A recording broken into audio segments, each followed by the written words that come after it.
دردونه خو ډېر دي حاجي صاحب محترم، خو مطلب دا قرضداري مونږ ډېر دردوي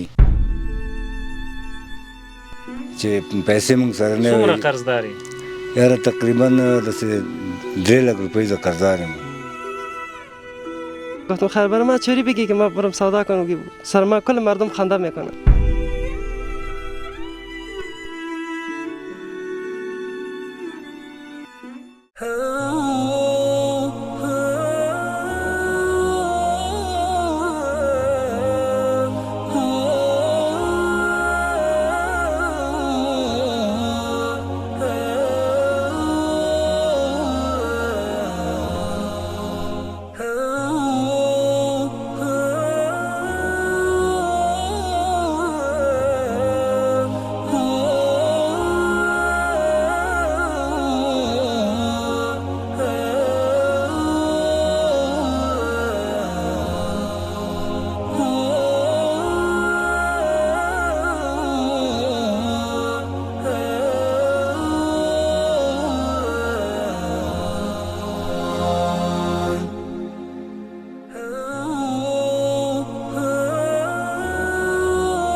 بسم الله الرحمن الرحیم. درنو معززو قدرمنو ورونو خویندو، السلام علیکم ورحمت الله وبرکاتو. د احساس خیریه مؤسسې د کومک رسونې په سلسله کې نن دغه سفر ته راغلی یو. دا سفر د دې حاجي صاحب ده، هغه سفر چې په باران کې کوټه ډنډی او په باد او شمال او طوفان کې سفر هغه خواته پرته وي، یعنی په هیڅ حالت کې محفوظه نه وي. نو د دې سپینګیري بابا څنګ ته راغلو، د دې هغه د زړه دردونه، هغه فریادونه، هغه کومې ستونزې چې په دې باندې تېرېږي په دې خیمه کې، هغه به له تاسو سره شریک کړو. نو اوس یې له حاجي صاحب څخه اورو، له موږ سره پاتې شي. حاجي صاحب عزیز سلام علیکم. وعلیکم السلام، په خیر راغلی، هر کله راغلی. خیر اوسې.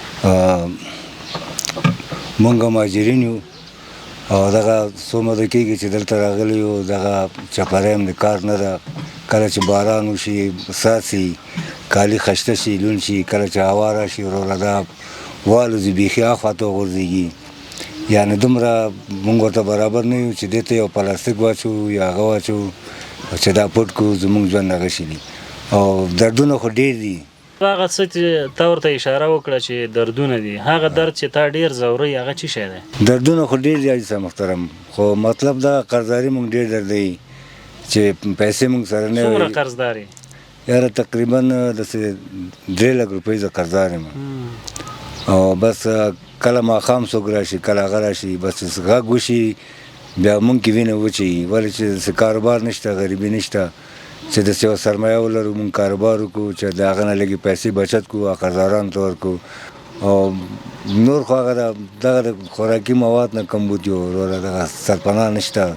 نمیران جاندن است که بیخی 1 روپیه خدا من ندارم و قرضدار بسیار هستم، خاطر از گشنگی قصهش نیستم، اینالی هم دخانم چیزم نیستم.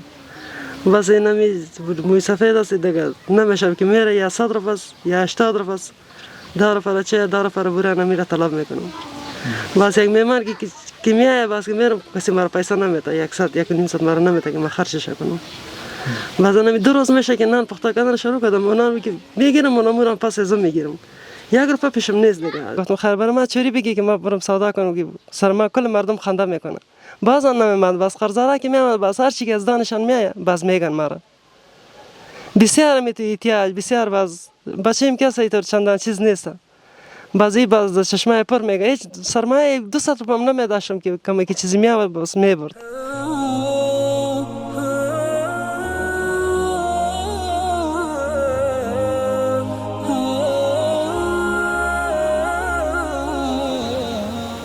درنو دوستانو، د حاجي صاحب له درده ډکې خبرې تاسو واورېدې. څومره په ستونزو کې دی، قرضدار ورته ولاړي او په کور کې هم نه خوراکي توکي نه د پیسو څه درک لګېږي.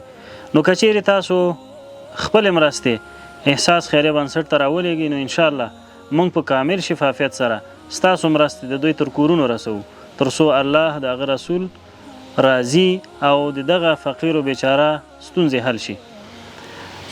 حاجي صاحب څومره خوشحاله یې نن چې ډېر خوشحاله دا مواد مو درته راوړل؟ ډېر خوشحاله، زموږ ډېر مشکل حل شو اوس دفتن یعنی ډېر یو میاشت کار کېږي انشاءالله. انشاءالله بالکل یو میاشت. زه خدای تعالی دې برکت پکې واچوي.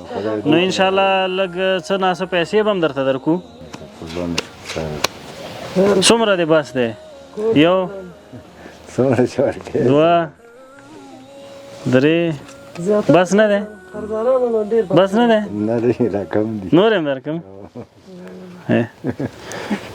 څلور بس دی؟ دا خو بس نه وای نو؟ ترپال هم نه کېږي حاجي صاحب. د پنځه قربان شم الله دې زه دې خوشحاله. بس؟ بس زه وم زه دا وایم. څو شوې؟ شپږ.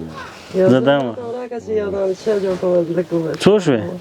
دا یو دوه درې څلور پنځه شپږ اووه زره.